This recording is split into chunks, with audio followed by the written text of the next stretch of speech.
Hello everybody. How's she doing? Okay, she's doing great. Sorry we've been gone for so long, but we've been a little bit busy. We had our baby, a second daughter, Eleanor. Eleanor is her name. We probably don't want to get her out right now because we finally got her to sleep and it'd make filming really difficult. Yeah. Sorry that we've left you guys out in the lurch a little bit, but having a baby has taken up quite a bit of our time, and there's been other things going on. We've got Constance, a toddler, we've got a little baby. I was also running my business, but I've stopped doing that at the moment to do some renovations. Now, what are you renovating, Troy? Yes. So when we moved on to this place, it was a caretaking arrangement, and we wanted a bit of security because we weren't privy to the owner's decision-making sort of process. So we bought a house in town. Mm-hmm. This place has now gone up for sale.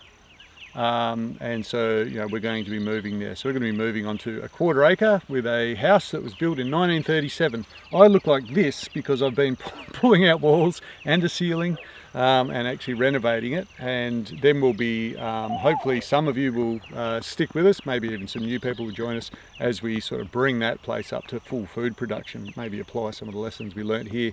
Maybe not with a cow, maybe not with some goats, but we'll see. So we've got to move out in just the next couple of days. We've got a house renovation going on. Pascal is trying to get back to making the videos for you guys. I'm still doing a little bit of work. The boat has not stopped being built, but tomorrow I'm going to try and move that. So it's not complete. So I have to try and work out some way of getting it on a car trailer. To the new place. But anyway, what's this video? What's this video about there? Yeah, so this video is basically we managed to pull out the camera in between all the madness a little bit, but not much. And so I just wanted to recap you all on what's been happening over the last couple of months since we found out that we had to move. Yep. So yeah, we found out we had to move. We didn't know how long we'd have left here. So we've just been really busy trying to get everything done, and now we have been given the cut-off date. We are moving next week. So we're madly packing at the moment, filling boxes, and yes, as you said, tomorrow you're going to try and move the boat to our new property. Right. Yeah. I'm not that distressed by it. We got to a point where we'd made all of the improvements to this place we could with animals and without spending a lot of money. And we got to a point where I was a bit frustrated because it wasn't our block, and there was an uncertain future, and we've had an idea that the current, the owners, when we took, weren't going to come back. So it was like, well, we reached a bit of a dead end with what we could do. But what we did get done is we were milking Astrid, our dairy cow. She's been producing milk. Her calf grew up into an enormous big golden sacred cow. And that was quite a busy time. It was about a week. I turned that into a nice full freezer for our year's supply of beef. So that was pretty cool. Yeah. The goats, Pascal? Yep. So we had to say goodbye to the goats. I went looking for people, the right family for them as soon as we found out that we had to leave. I was thinking about trying to take them to our property in town, but it's a bit difficult. Like there's not we don't actually have, it's not legal really. It's a bit complicated with the regulations in town. And also it was just becoming like a very big chore for me, 8.5 months pregnant with the goats. So it was nice to send them off, and I just got a few weeks reprieve before Eleanor was born, where I wasn't looking after the goats and milking them every day. So that was good. That's how we view not legal, a little bit difficult. Yeah. There might have been a way to have them, but no, I don't think it's really appropriate to have those goats in town. Our neighbours would be annoyed each time they came on heat. Yeah.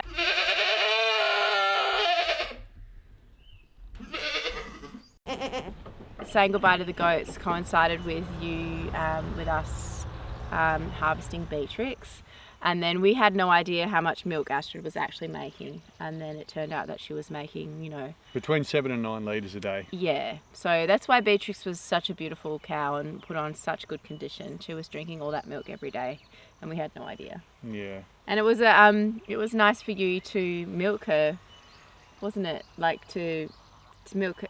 Without Beatrix there, she was actually quite calm over a period of time. She got used to you milking her And you didn't have to restrain her anymore. No, we got to a bit more of a cooperative situation with the cow, so that was quite cool. We might in the future actually look to friends that are still on properties, maybe to help them with animal management, so we can still get, particularly goat milk, so we can still get that good Raw organic, dairy. yeah, that good raw dairy that we like so much.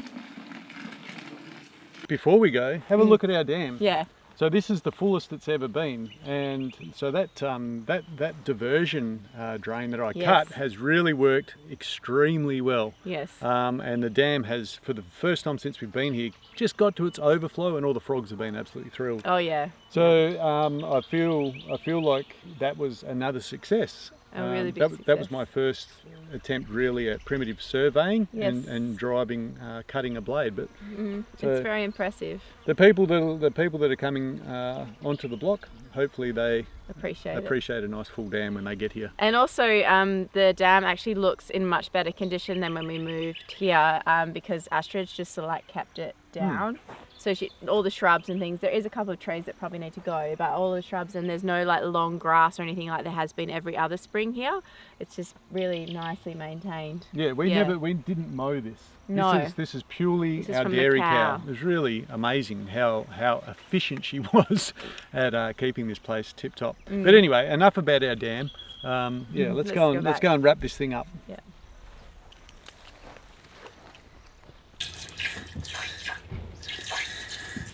This is my last time milking Jude. So we found new owners for the goats. It's a really lovely young family with 4 children, homesteaders and homeschoolers, about 45 minutes from here. So I'm so pleased that they are going to a beautiful home where they're going to be loved for and cared for. They've had goats before. They had Nigerian goats and they were quite hard work.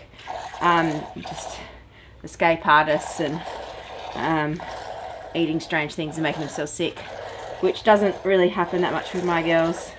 I think they're going to enjoy having these already trained sardines. They've already come and met them and they've already paid for them. They had to go out milking them, and they're going to take all of our gear as well, so it's just worked out really well. I was quite sad about selling them, but I've gotten used to the idea now. So they came and met them about 3 weeks ago and paid for them then. So they're already sold, and I've kind of just gotten used to it now. And to be honest, like with a toddler, and I'm now 36 weeks pregnant, it's just been quite a chore looking after them and milking them every day. I have a ton of milk. Well, not quite a ton of milk. I probably have like 40 litres of milk frozen now, which I've been saving for the last month or so in the fridge. And I have a friend in town that has dairy goats that said when her goats start kidding in a few months' time, I'll be able to help her out with milking and get raw milk that way. So we will have a supply of, not as much, but we will have a supply of raw milk, which I really didn't want to miss out on. But there was no other option. We just can't take the goats where we're moving. So yeah, a sad day. My last day milking for a while. My last day probably ever milking Jude. But I think they're going to like their new home. They're definitely going to get more attention and time because these 4 kids are homeschooled. They love animals, and so they're going to be able to spend heaps of time with them, which is just really nice. I mean, lately the goats have just been getting like a couple of walks a week. It's been so wet and cold, they've just been in their enclosures, so they really haven't had much interaction with us. And so I think it's nicer that they're going to be going to a family that will spend more time with them.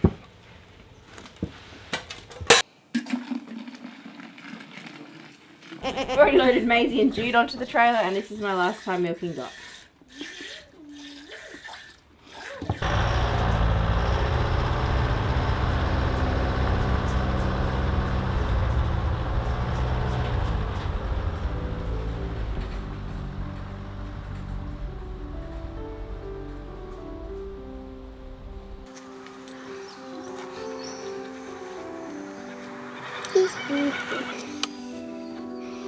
Our dear friend Charles Otway who you may recognise from our syntropic agriculture videos, came out to assist with the killing and processing of our beautiful Beatrix. To our relief, his rifle shot was perfect, and she died instantly out on the pasture, happily munching away on some hay. Charles has had a lot of experience processing beef on his farm, so we were grateful for the assistance that he could give Troy with the skinning, gutting and cutting into primals.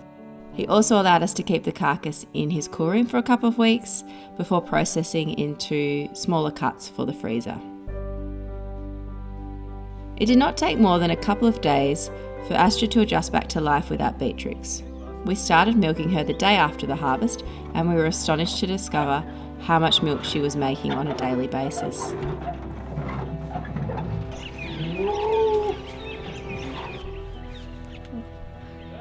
It hasn't been laundry for a while. No! Woo!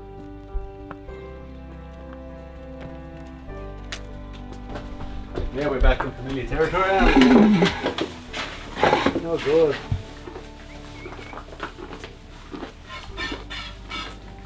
So this has been pretty much the evolution of our milking.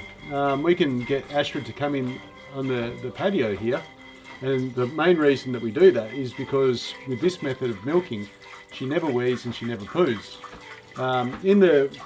In the shelter that I built her before, part of it relied on restraint, and when she'd had enough, she'd fight against the restraints and she'd show her displeasure with enormous volumes of wee and enormous volumes of cow poo.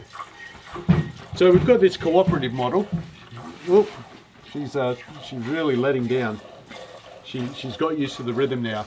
We've got this cooperative model now where we provide the food that she likes in her favourite wheelbarrow, and she stands there and lets me milk her out. So I think it works out nicer for us. You know, she's not a restrained cow. It seems cooperative. Her calf we were share milking at first, and then we just let the calf just have a go at it because she was like consuming 7 to 8 litres of Jersey milk and cream every day.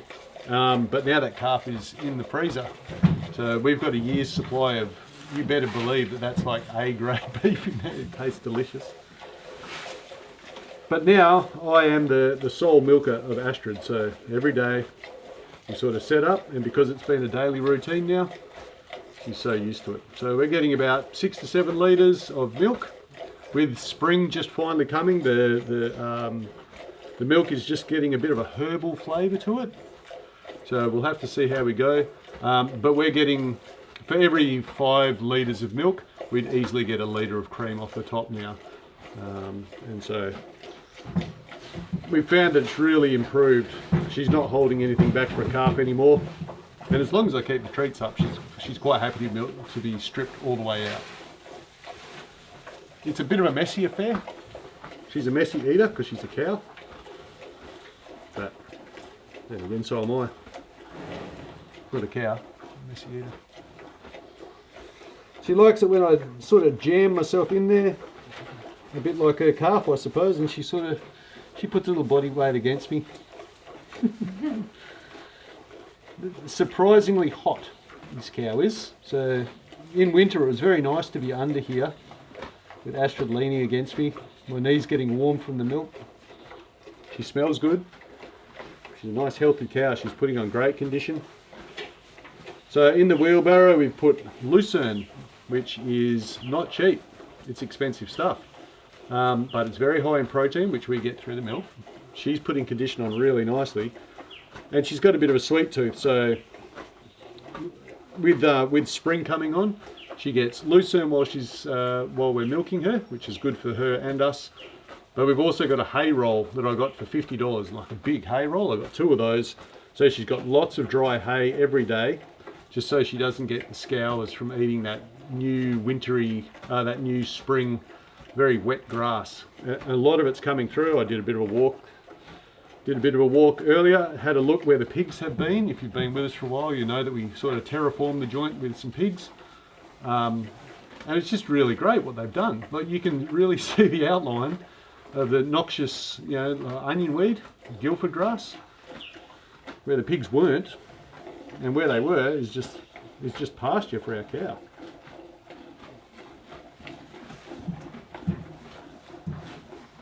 I figured when I first started milking Astrid, I was a little bit gentle on her teats. Watching what a calf does to a cow teats will disabuse you of the fact that these things need to be treated gently. So I push up and down and get a pretty good foam on the milk. So there's a little bit of a race. I need to get a pot of milk before Astrid finishes all the feed, because it's a cooperative thing here. She hasn't got her head stuck in a bale. She can just turn around and go. She could kick me if she wanted to, but she doesn't. She's never tried. There you go, Astrid. That's one of the perks about using a wheelbarrow, is you can throw some mineral in there. And I initially started by throwing the mineral straight on the feed, but she would throw it all out on the ground in the endeavour to actually get to it. So she's probably going to feel a bit ripped off with that poultry wheelbarrow. Sorry, Astrid, I didn't give you as much today. Come on, keep going. Out you go. Come on.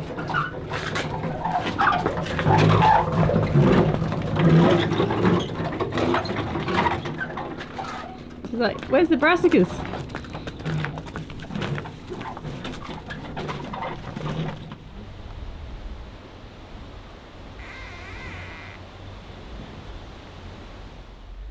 Hi Astrid. Hi everyone. While Troy's napping with the girls, I thought I would come out and show you our somewhat neglected garden. We planted it out with some things in autumn and then we just left it. We didn't spend any money on this garden over autumn, winter. We literally just took all the hay that was from all the bedding and all the animal enclosures. So we didn't go and buy specific mulch hay. So the hay was full of seeds and everything has just like sprouted with this amazing wet winter that we've had, and the whole garden is just full of weeds. Believe it or not, we're actually still pulling quite a lot of food out of this garden. So yeah, there's something to be said for just planting stuff and leaving it if you over winter. If you're busy, things will still grow if you've got the water and the sun, which we did have this year. The conditions to have seriously good growth in here. But yeah, we're still pulling lots of cabbage leaves, silver beet, cauliflowers, broccolis, and I planted a whole bunch of fennels and they're doing really well as well. So I might pull up some fennel now. You do have to dig through the grasses to get to it. Troy is actually going to come, instead of me going through and weeding the paths, Troy's actually going to come with a whippersnipper, or the weed whacker, I believe is what you call it in the States.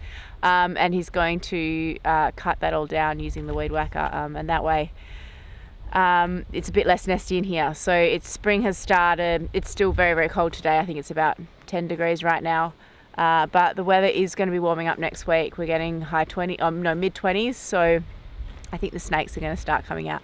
There are tons of frogs this year, so I reckon there's going to be lots of snakes in here. We're not here much longer, so we're not going to be planting anything new in here. We just want to harvest what we've put in autumn before we realised we had to move. So just make it safe for Constance to come in here and play. She loves playing in here. She picks and eats everything. She doesn't eat many vegetables at the dinner table, but when she's down here, she just gorges herself on vegetables. So yeah, we need to definitely, while we're still here for the next few weeks, whip a snippet so we can enjoy what's left. We do need to get around and dig up some of our plants, so our fig tree, and dig up our asparagus corms, probably our rhubarb, our roses, a few other bits and pieces that we want to take with us to our new place, and then we've got to decide where we're going to plant those before summer really kicks in as well. So we are going to be busy in here when we can be, but we're not going to be spending any time weeding. I'll just be pulling out the produce in between the weeds and see how that goes. I am excited about the purple sprouting broccoli. It's just come on and we should have a good supply of that for the rest of the time that we're here. Another thing this winter is, because it's been so wet and because we had so much mulch in here, the slugs and the snails have gone bananas on things. So there's a cauliflower here that needs to be picked. The fruit itself is fine, but the leaves are completely eaten, as you can see, from slugs. The cauliflower is actually, it's full of slugs and it has flowered a little, but it'll still be good to eat. for us, and it's got a really great flavour. Is there any more cauliflower? No, I think that's the last one.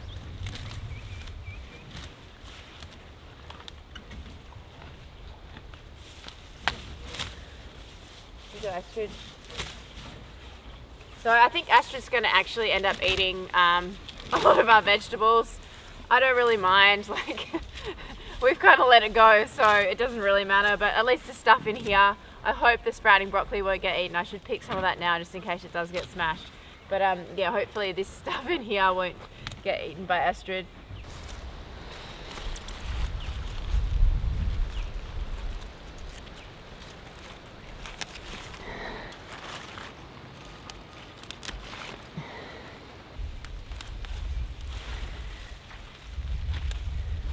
So we also planted Swedes. They've done pretty well. This is my first time planting Swedes. And they're just sort of buried under these weeds, so I've got to find them. And yeah, I'll feed the tops to, I'll give the tops to Astrid.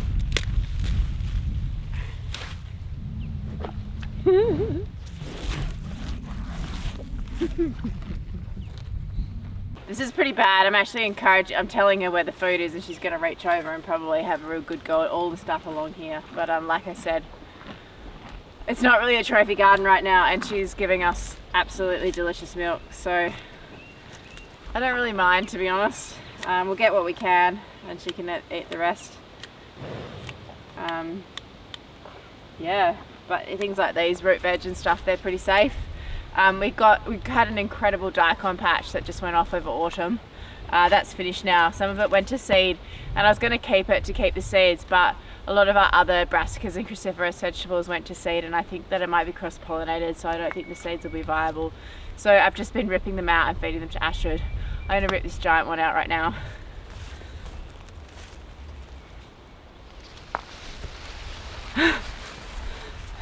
It's so big. Maybe, I feel like it's probably not that woody at the end here.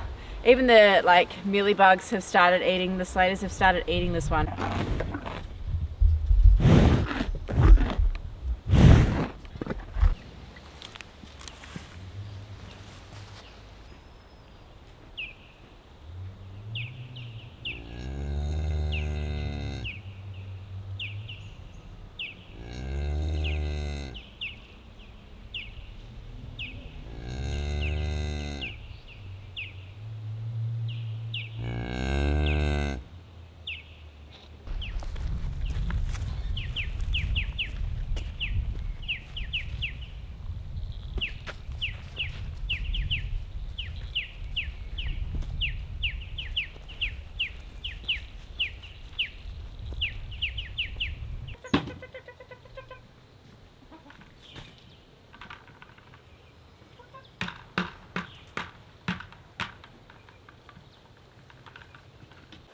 After we had a big cull of our chickens, we had 14 that remained, and I was hoping that we'd be able to take about 10 to 12 with us to the new property.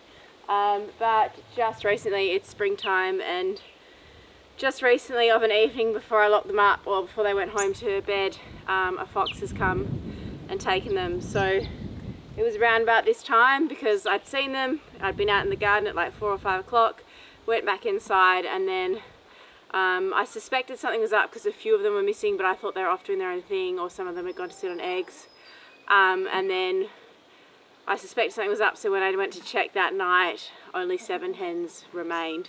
So we'd lost a rooster and 4 other birds that evening, and then before that we'd lost 3 more.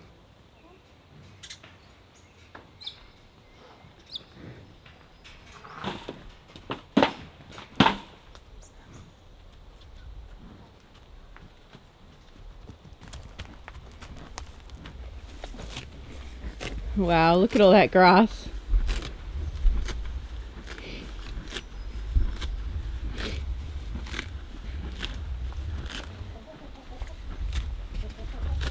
There's an incredible growth here. There's a lot of hay that got spread here from feeding the goats, and feed that probably got wasted. And we've just grown like so much lush grass here. I think Astrid's gonna have a good time eating this evening and tomorrow morning. she's leaving us tomorrow afternoon, so we'll do one more milking and we have to be gone in a week. So yeah, we've just been super busy packing, looking after the babies and trying to keep a hold of our last remaining chickens. This enclosure is quite amazing. This was like the tip on the site when we moved here. It was all bracken fern and inedible grasses and things, but now it's quite lush grass, and you can see Astrid's already making a big dent in it just from the few minutes she's been in here. So just next to me here you can see, I need to get her home, just next to me here you can see where the chickens got taken by the fox. So perhaps as well the long grass, there was a bit more cover for the fox to sneak up on them, but also this coop area, it used to sort of be their safety barley zone because it used to be electrified, but since we haven't had the goats in here we haven't run the electricity in here, and so perhaps it's a new fox and it hadn't had a pop from the fence, and so it's just been pushing through the electric fence to get to the chickens here and take them. But also there was long grass for cover. Now that Astrid's going to come through and mow it all for us, maybe they'll be safe, but I just don't think it's worth the risk for a week of them being in their coop for the week instead of out and about free ranging. There'll be lots of grass and things for them to eat at the sort of vacant part at the back of our block. Alright Eleanor, I better get her back inside. She's done. But yeah, just wanted to show you, couldn't do it any other way without the baby, but just wanted to show you that, the sad loss of some of our chickens and how Astrid is thriving and how sad it is that we have to say goodbye.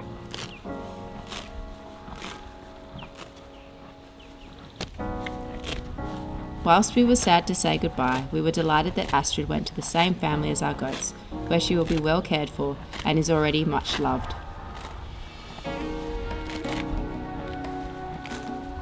In our next video, we look forward to sharing with you our new home. It's wider than Marul. It's wider than what it was like in our yacht.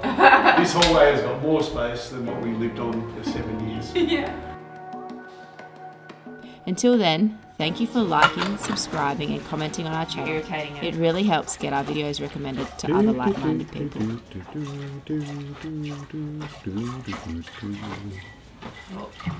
Wrong song? You are my sunshine, my only sunshine. You make me happy when skies are gray.